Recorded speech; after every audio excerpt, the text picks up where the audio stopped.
Anthony Coley, do you recognize the Department of Justice? No, I don't. And I got to tell you, I think this week will go down as a watershed moment in modern. I can't take any more water. Oh, honey, I'm drowning. We're just getting started. I was going to say, dude, I'm up to my knees in watershed. Listen, it will. And if I can take you inside the Justice Department for a moment. So normally at the Justice Department, when line prosecutors say that there isn't enough evidence to obtain and sustain a conviction, that's typically the end of it. If there is a dispute, and you know this as a lawyer, if there's a dispute and it goes to the presidentially appointed U.S. attorney and he or she agrees with that line prosecutor, that is definitely the end of it. Now, Trump he doesn't care about those type of post-Watergate norms or any of that. He just wants political retribution.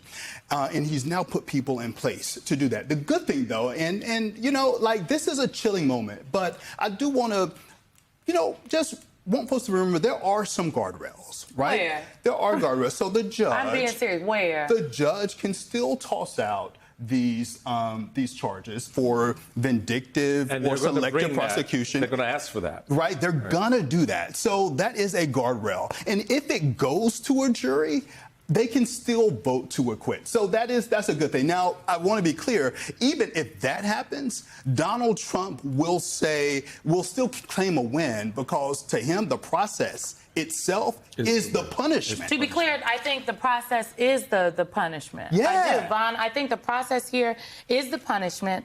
The president knows what he is doing. Look, this isn't the first time he has called for, people to be investigated or prosecuted, right? When he ran for president in 2016, the refrain at his rallies, you covered him, it was lock her up, talking about Hillary Clinton. And so I think that way back then, if we just go almost 10 years ago, people thought, oh, it was more than 10 years ago. Is it almost 10? Long time. 10 years ago, I think a lot of people thought, okay, this is bluster.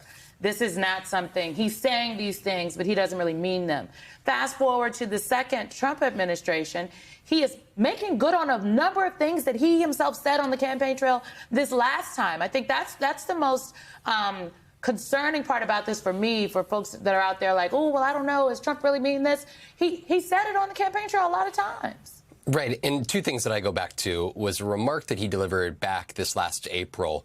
And the president at the White House made a very specific quote. He was talking about the California water and the ability to transfer that water down to the Palisades fire. But he stopped for a moment when talking about that. And he said, quote, I think the second term is just more powerful.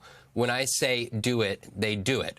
And that line has stuck with me. And effectively what he has found in Lindsey Halligan is his former defense attorney, who has effectively gone in and despite the pushback from assistant U.S. attorneys, has gone fully forward here. And what you have in these two indictments are not allegations pertaining to the professional use of either James Comey or Letitia James's office, but instead, non-tangential issues here that led to these indictments. And ultimately, if it does make it to the point of getting to a jury of citizens will ultimately make this decision here.